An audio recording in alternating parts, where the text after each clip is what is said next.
One corporation in Houston, Texas owns nearly 1,500 funeral homes across North America, and there is a very good chance you have already walked into one of them without knowing it. They charge up to 72% more than independent funeral homes for the exact same services. They have paid over $450 million in lawsuit settlements, and in one of the worst scandals in American corporate history, their employees were caught digging up bodies from a Jewish cemetery and dumping the remains in the woods behind the property. We are going to expose how this company uses a dead family's name to take your money, and we are going to show you 3 ways to cut your funeral costs by more than half. If you have ever walked into a funeral home and seen a family name on the building, you probably assumed you were hiring a small local business run by people who care about your community. You see names like Frank E. Campbell in Manhattan, Joseph Gawler's Sons in Washington, D.C., and Rose Hills Memorial Park in Los Angeles. And you assume these are different families competing to serve your neighborhood with dignity and compassion. That is an illusion. The reality is that a single publicly traded corporation called Service Corporation International owns all of these locations and over 1,400 more. They trade on the New York Stock Exchange. They have a market capitalization of $11 billion. They generated $4.31 billion in revenue last year and pocketed $542 million in net profit. When your family walks through those doors in the worst moment of your life, you are not sitting down with the family whose name is on the building. You are sitting down with a corporate subsidiary that answers to Wall Street analysts on quarterly earnings calls. But the name on the building is not the biggest lie they are telling you. The real deception starts when they hand you the price list. It all started with a 20-year-old kid named Robert Waltrip. He was born in 1931 in Houston, Texas, and he literally grew up in an apartment above his father's funeral home on Heights Boulevard. His family had been in the death care business for 3 generations. When his father died unexpectedly, young Waltrip took over the business and looked at the funeral industry the way Ray Kroc looked at hamburger stands. He saw roughly 19,000 small independent funeral homes scattered across America and realized something. Every single one of them had its own embalming room, its own fleet of hearses, its own accounting department, and its own overhead costs. What if you bought 5 funeral homes in the same city, shut down 4 of those embalming rooms, and routed all the bodies to one central facility? You would cut your operating costs dramatically while keeping 5 separate storefronts open to the public, each with its original family name on the door. Nobody would ever know the difference. He incorporated Service Corporation International in 1962 and took the company public in 1969. Through the 70s and 80s, SCI quietly bought funeral homes in every major American city using this cluster strategy. One central preparation facility would serve 5 or 6 locations at once. Families choosing what they believed was a small local establishment had no idea their loved one was being loaded into a transport vehicle and driven to an industrial preparation center miles away. By the 90s, the acquisition machine went global. SCI expanded into Australia, the United Kingdom, and France. At its peak in 1999, SCI operated 3,823 funeral locations and 525 cemeteries across 20 countries on 5 continents. Then the entire model nearly collapsed. They had overpaid for acquisitions and were carrying $3.3 billion in debt. 9 executives had already cashed out roughly $140 million in stock options before the earnings miss was announced. The stock price halved overnight. They spent the next several years selling off hundreds of locations. But here is the critical part. They did not disappear. They restructured and started buying again with surgical precision. In 2006, they acquired the Alderwoods Group for $1.2 billion, adding 594 funeral homes. In 2013, they completed the biggest deal in industry history, buying Stewart Enterprises for $1.4 billion and absorbing 217 more funeral homes and 141 cemeteries in a single transaction. Today, SCI serves roughly 700,000 families per year under a consumer brand called Dignity Memorial, And here is what Dignity Memorial doesn't want you to know. A 2017 investigation by the Funeral Consumers Alliance and the Consumer Federation of America compared prices at 35 SCI locations and 103 independents across 10 major cities. SCI charged a median of $7,705 for a full-service funeral.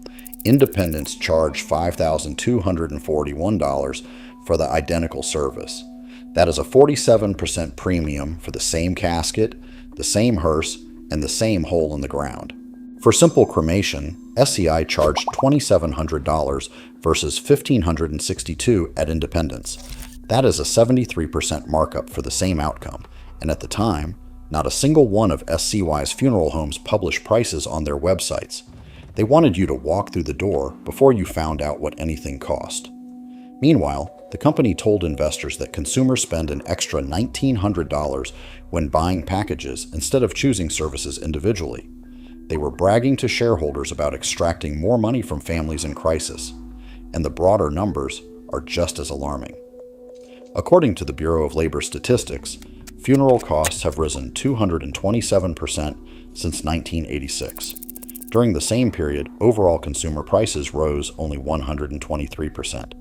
Funerals have outpaced inflation by nearly double for 3 decades straight. The casket is where the biggest markup happens. 2 manufacturers control roughly 85% of casket distribution and sell exclusively to funeral homes. A casket that costs $300 to $1,000 at wholesale gets marked up to $2,000 to $6,000 on the showroom floor. That is a 300 to 500% markup on a box. And it is not just the casket. Embalming, which most funeral homes present as mandatory, uses about $50 to $100 worth of chemical supplies. They charge $750 to $900 for the procedure. In most states, embalming is not legally required at all, but overcharging families in crisis is not the worst thing this company has done. In December of 2001, television cameras in South Florida captured something that should have ended this corporation overnight. At SCI-owned Jewish cemeteries in Palm Beach and Broward counties, investigators discovered that bodies had been dug up from their graves and dumped in the woods behind the property.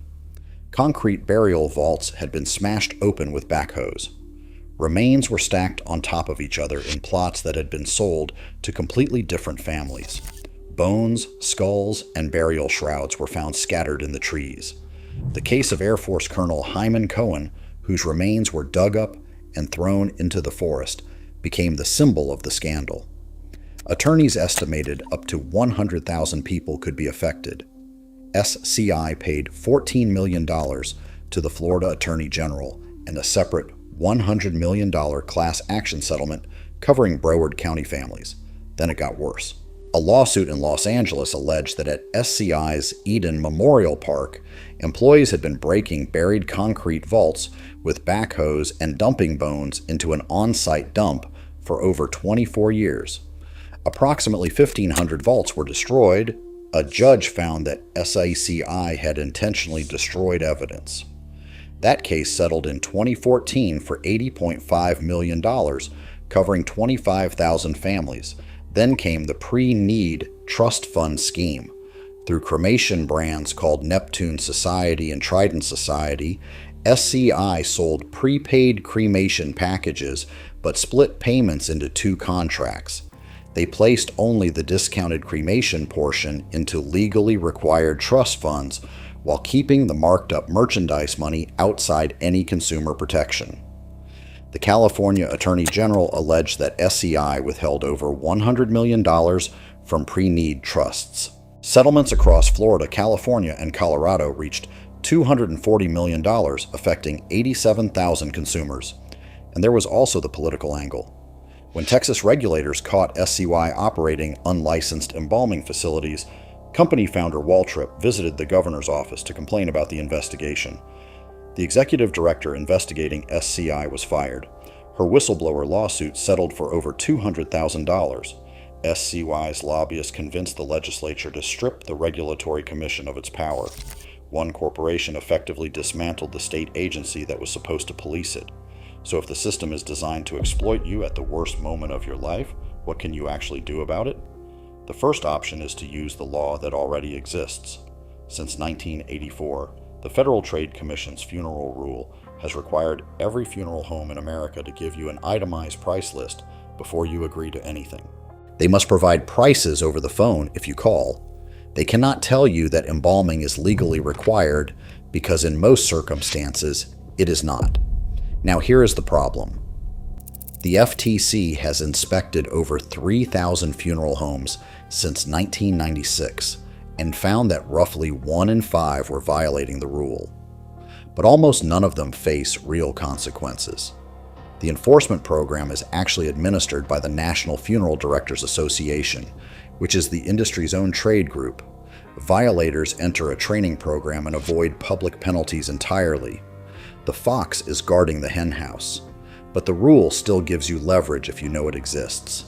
And here is the part the industry fights hardest against. They cannot charge you a handling fee if you bring your own casket from an outside retailer. That matters because you can buy the exact same casket from Costco for $899 to $1,599 with free shipping. Walmart sells them starting at $995. Amazon sells them with Prime 2-day delivery. The funeral home must accept it by law.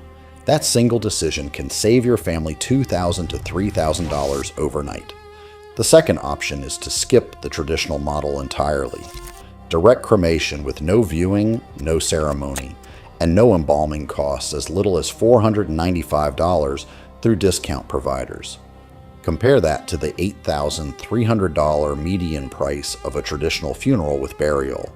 Green burial using no embalming, no metal casket, and no concrete vault typically costs $1,500 to $4,000 and is legal in every state. And in 14 states, including New York, Colorado, and California, you can now choose human composting for $3,000 to $7,000. The third option is the one the funeral industry has spent decades making sure you never hear about. In over 40 states, families have the legal right to care for their own dead without hiring a funeral director at all. You can keep your loved one at home, organize your own memorial, and arrange transportation to a crematory or cemetery directly. The funeral industry lobby has fought to keep this option invisible.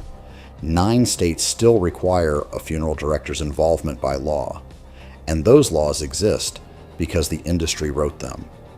The American funeral industry generates $20.8 billion a year from roughly 3 million deaths.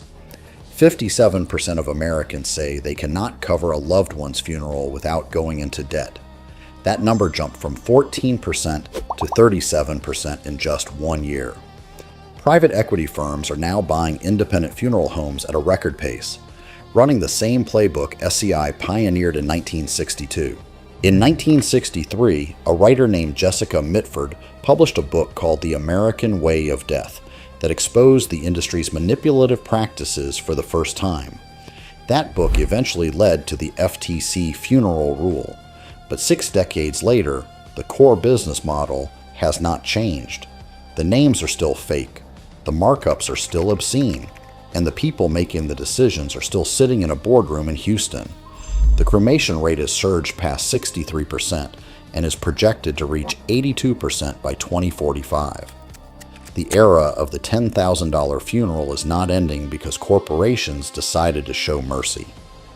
It is ending because families are finally discovering they have a choice. Do not let a corporation hiding behind a family name take your savings during the worst week of your life. Check the ownership, demand the price list, buy the casket from Costco, and never assume the name on the building means the family is still inside. If you found this eye-opening, hit subscribe so you do not miss the next investigation.